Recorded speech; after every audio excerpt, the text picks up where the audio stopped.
Είναι το podcast της Stoiximan GBL Man to Man. Powered by Stoiximan. Η γενέτειρά του είναι πασίγνωστη λόγω του Πανεπιστημίου του North Carolina. Ωστόσο, ο φοιτητικός του δρόμος δεν τον οδήγησε στους Star Hills, αλλά στο εξίσου πασίγνωστο Wake Forest. Από εκεί, η διαδρομή του διέθετε πολλά και διαφορετικά μέρη. Για να απεριθμίσουμε μερικά είναι η Γερμανία, η Λετονία, η Τουρκία, το Ισραήλ. Και το τέλος του δρόμου τον έχει βγάλει στην Ελλάδα και το Περιστέρι. Φίλοι και φίλες της Stoiximan GBL, καλώς ήρθατε σε άλλο ένα Man to Man powered by Stoiximan. Το επιτυχημένο podcast της Stoiximan GBL που μας φέρνει πιο κοντά στους πρωταγωνιστές του πρωταθλήματος. Σήμερα έχουμε την τιμή να έχουμε κοντά μας τον Τζέι Xάρις. So, CJ, welcome. Let's start with Περιστερίου, your team.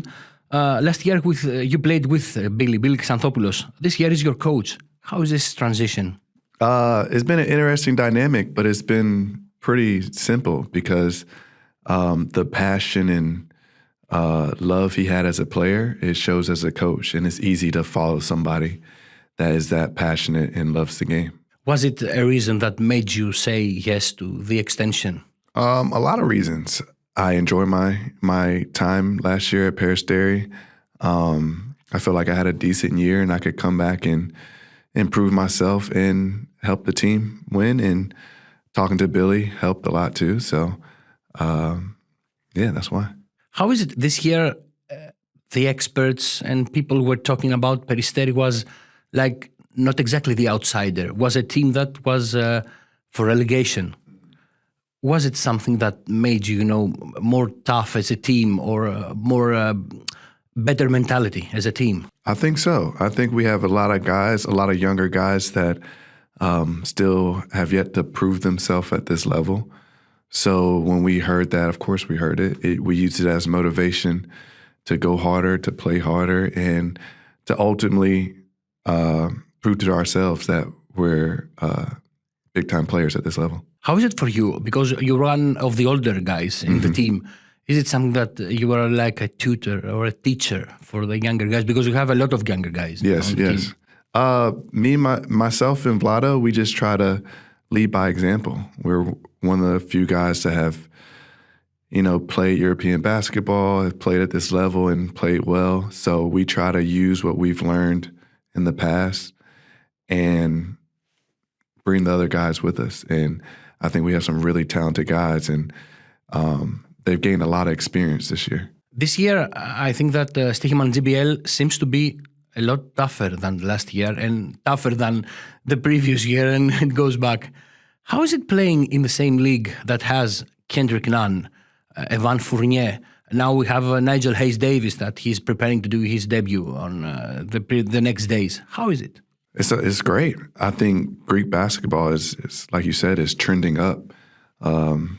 A lot of very good players, a lot of very good money coming into the league.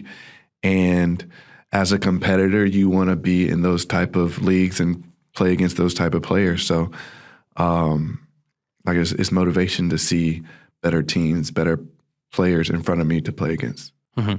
Let's talk about you. Let's go back to your childhood. Mm-hmm. How was it growing up in Winston-Salem? Winston-Salem?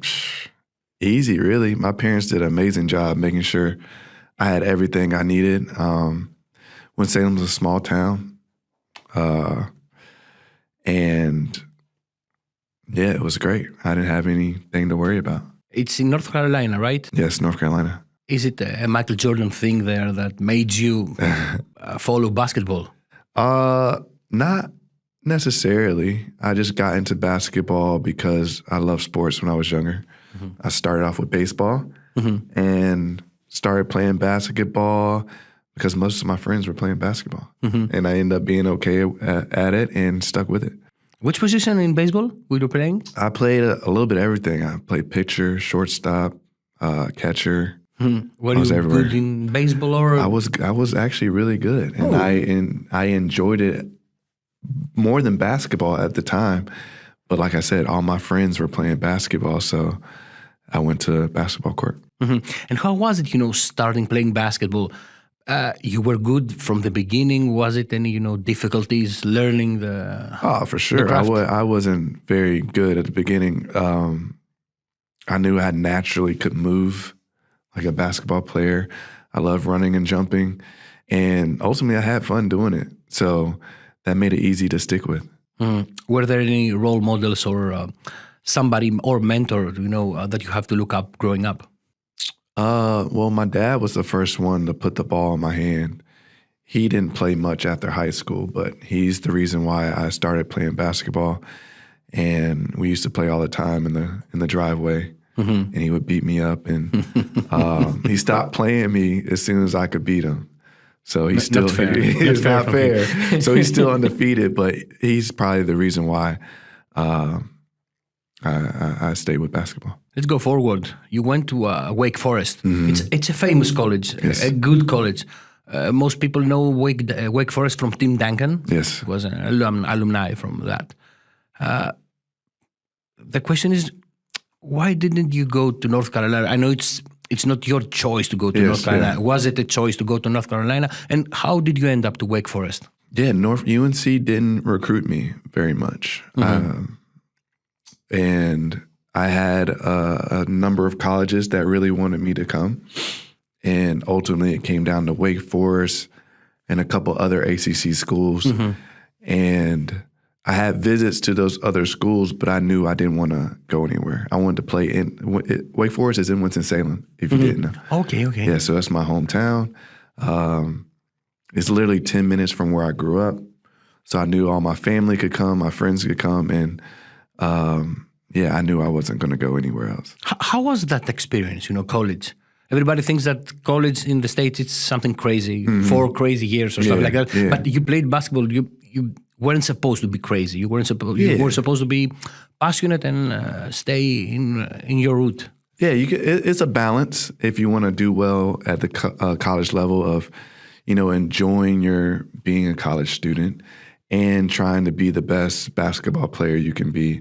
So it's very demanding, athletic, and on the school side, but it's some of the best 4 years I've had in my life because you're just doing so much. It's nonstop. You're traveling for games. You're hanging out with friends, and just everything is just right there. So I had a phenomenal time in college. What was the craziest basketball story that you have from Wake Forest? Ooh, that's a tough question. Craziest story. More strange story that something that if I tell you that question is the thing that pops in your mind first. That was a long time ago. I know. good stuff. You cannot forget the good stuff. I'm going to have to think about that. I can't think of anything right off the top of my head. Maybe a road game that, I don't know, a tough loss or something. The coach went crazy. I had a lot of those. I had a lot of those too. So I had a lot of tough losses. A lot of times the coaches were going crazy. Okay, I've read that you were a teammate with Cody Miller McIntyre from Red Star. You also had Al-Farouk Aminu. Yeah. Okay, and I don't know if you ever talked, Dinos Mitoglou from Panathinaikos. Of course, yeah. He was in Wake Forest many years after you, like 10 years. I don't know. Not that long. Not that long. I think... Because he played with Cody. He played with Cody, okay. Did you ever have the chance to talk with Dinos? Yeah, I met Dinos while he was at Wake Forest. And because when I would come overseas, I would come back to Winston-Salem. And I would work out with Wake Forest, the trainers and stuff like that. So I've known Dinos since he was back at Wake. Yeah, we used to have the same trainer. Oh, really? And what about Cody? Cody, that's my little bro. Like, we're like this. It's like we talk probably every other day.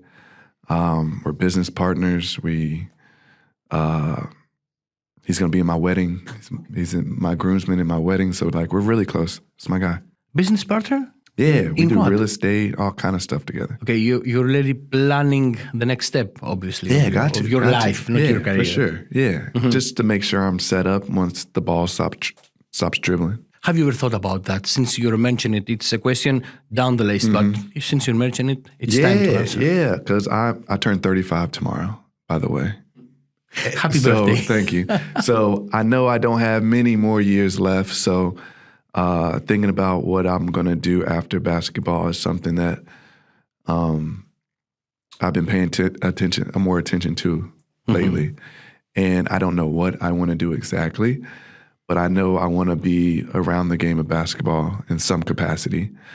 And at first, I just want to be at home and be a dad for a while. So after that, and then I'll figure out what I'm going to do. Is it the thing that you miss the most, being a dad? Yeah, for sure. I think that's the hardest thing being over here and being away from family is that I miss some valuable time with my family, my son. And just seeing how much he wants me there too hurts a lot too. Because Daddy, when you come home, Daddy, can you come home now? So I think it's a lot of FaceTime. Yeah, it's nonstop FaceTime. If I'm in my apartment and they're at home, I'm on FaceTime. All the time. The whole day. I might not be talking, but, I have them set up here. My fiance, my son, they might be in the kitchen cooking, and I might be on video games or something. And then we come back together, but it makes us feel that we're in the same room. How is it? Because I think that is something that you're doing a lot of years. How is it for a guy? Everybody thinks that, okay, you get paid, it's easy, you play basketball, that is your passion. Yeah. How easy, though, is being away from your family? I mean, it's the ultimate sacrifice, I would say, being away from the people you care about the most. And I'm very grateful and honored to be able to play basketball for a living, but there's some things that are bigger than basketball, and I think family is one of them. So to be away from them is tough. Ακούτε το podcast της Stoiximan GBL Man to Man. Powered by Stoiximan. So is this the biggest challenge you had to face, going from a college guy to being a pro?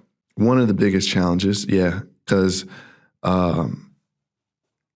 before I came overseas, I was always around home. Went to high school in Winston, went to college in Winston. So my first time being away from Winston-Salem, really, is when I came overseas for the first year. So it took a lot of adjustment of just being on your own, far away from home. And, yeah. How was that transition? Because I think, if I'm doing correctly, let me get, your first experience was in Germany? Yes. Okay, how was that? American guy going to Germany to play basketball? It was fun. It was, a little scary at first, just leaving home and going to a place you've never heard about. And in college, I knew nothing about European basketball, And most people coming up in college, you're thinking NBA. And my first year in Germany was a shock because I had to get used to a different culture, different language, and it took a little bit. And how was it, changing countries?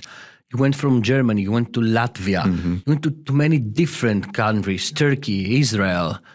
How was it, having to switch your mindset? The older I got, the easier it was. Some countries are easier to get used to and adjust to than others, maybe because of religion or because of the culture. But what's helped me the most over the years is trying to be a part of the culture as much as possible when I'm in the country. And that helps the time go fast. That helps me learn about other people and other cultures. So that's helped a lot. What was your hardest experience, traveling in those countries? Hardest experience? I have one in mind, but I want to hear from you. Maybe in Israel, when Hamas trying to... that was very difficult. Yeah, because my family was there when that happened too. So it was my son, my fiance, and my little niece. So when that day happened, we woke up to all that commotion. And that's a story that's going to stick with me because I had to kind of keep it together so they wouldn't panic, And luckily the team got us out of there. And we went to Cyprus for a while while things calmed down. Okay, in one of your stints with Hapoel Holon, you had a Greek coach, Coach Dedas. Steph. Okay. How was it, working with him? Steph he's one of my favorite coaches I've had in my career. Now he's a little crazy. He's going to yell. He's going to scream. He's going to... It's like college again. Yes. But as a guard, a scoring guard like myself, he let me be free. And I think I had probably my best season of my career with him. But how is he, as a coach? Is he hard to communicate, to cooperate and stuff like that? No, I don't think he's hard to communicate with. I had a good rapport with him. I could talk with him. Maybe that's not with every player, but he's somebody that will put you in the right position to succeed. And I think he's one of the best to do that. Let's go back to your life before basketball. Besides your parents, were there any other people that, stick up with you and help you play basketball? Besides my parents, it would be, like I said, all my closest friends played basketball. So their parents kind of were also my parents as well. We had a little tight group that we all traveled, played basketball together. So if I was with their family, their dad was somebody I looked up to, or if they were with my family, vice versa, if they would look up to my parents, because we had a nice tight group growing up. So I would say their families are somebody. Did somebody from your friends got to be a pro?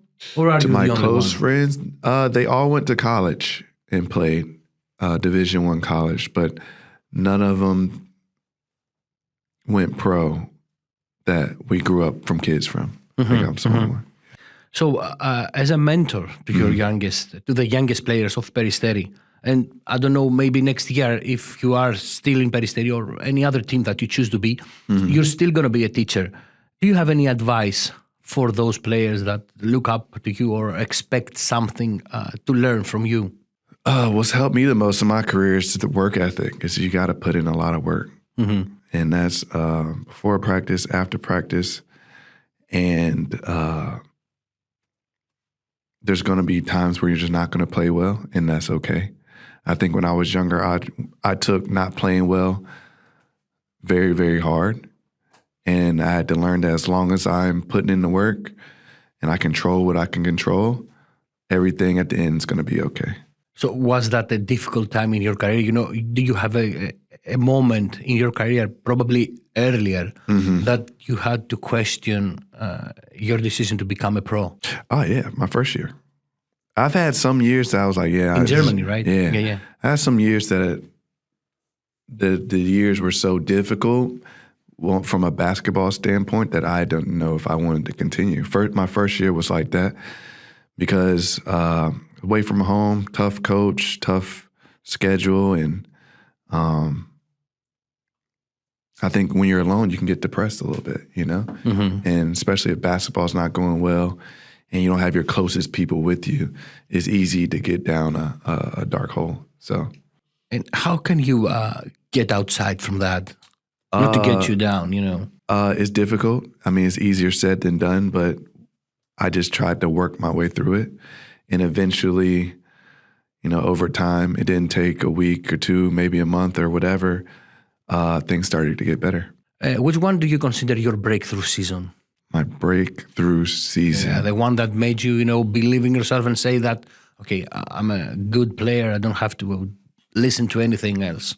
I would have to say the Poe. team. When I was at Poe, I think that was my first. Well, before that, I think when I was in Poland was my first. Like, okay, I can continue to make more money and climb levels. And then my Poe, I think that was after that, is where I thought I was capable of playing at the highest level over here. And what made you, through your career, what made you come to Greece in the first place?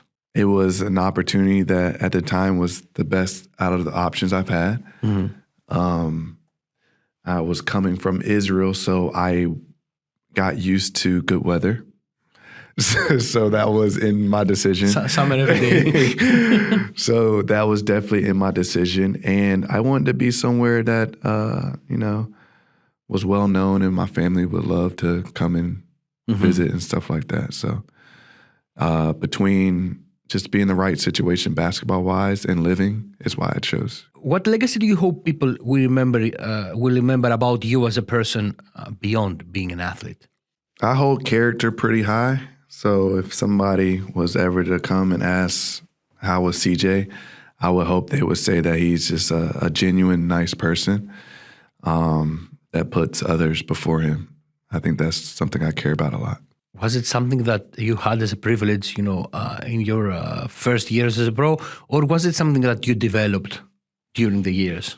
I think it's just how I was raised. That's my parents always taught me to treat others how I would like to be treated. And that's something that I've tried to live by.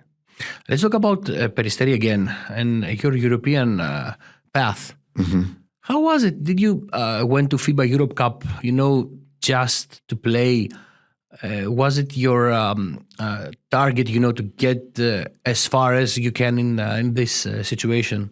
Absolutely. That was our goal. That's one of the first things Coach Billy told the whole team is our goal was to make Final 8. We wanted to advance in FIBA Euro Cup. We weren't just doing it just to participate. And I think we surprised a lot of people of how well we've done. And I think that's just a testament of how hard we've been working. Mm-hmm. And how is it having another Greek team in front of you? It's exciting. Mm-hmm. One, we don't have to travel far, which is nice. I didn't want to travel back to Bilbao. And two, is great for Greek basketball. You talked about how the league has gotten better over the last couple of years. To have two teams that are doing well play against each other is great for the fans and for Greek basketball as a whole. Looking back at this season, if you had to choose one thing to do it differently or a different result, do you have something in mind? For this season? Yeah. I don't think I would, because I think if I changed something, you never know how it would have turned out, I know that everything that I've done up to this point brought me right here with you guys. So I don't think I would change a thing. Mm-hmm. And what are your thoughts about next season? Or next is it season? too early to talk about the next season? Yeah, it's probably too early. I haven't talked to anybody. Trying to stay in the present, take it day by day, and get some more wins, and everything else will follow. What have been some of the most rewarding experiences of your career so far? I don't know if it's anything somebody has said to me or anything in particular. I think the most rewarding experience is just me being over here, meeting all these new people. I've gained some lifelong friends from playing basketball overseas. And I think the experience of, growing with people, with teams and stuff is what's going to stay with me for the rest of my life. Mm-hmm. And after 1 year and a half, how is it living in Athens? I love it. It's the top. Absolutely. At first I enjoy living in France, but it gets cold. And then I enjoy living in Israel because the weather is amazing. But Greece, it's just something about Greece where it's, I want to say laid back, but when you drive, it's not laid back.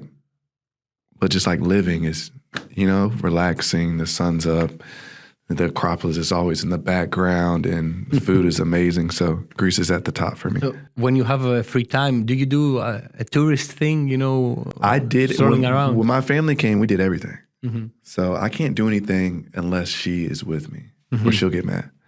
So I have to save it for when she comes. She'll have a list of, all the main places that she wants to visit. And the first time they came out, we checked off everything. Okay. But we still have some places to visit. We still have the islands to hop around in. So there's going to be another visit from your family, yeah, obviously. absolutely. You're not going to be alone until the end of the season. Exactly, yeah. Well, I don't know, because pregnancy, I don't think she can travel. Maybe you can go maybe there. I'll just have to come back next year. In the summer, okay. Yeah. CJ, it's been a pleasure. I appreciate your time. Thank you very much for coming here. And we wish you the best for this season and the next one. Awesome. Thank you for having me. That was fun. Αυτός ήταν ο Τζέι Xάρις και τον ευχαριστούμε για το χρόνο που διέθεσε να κάνουμε αυτή την όμορφη κουβέντα. Εσείς μείνετε συντονισμένοι, διότι ακολουθούν και άλλα πολλά podcast της Stoiximan GBL.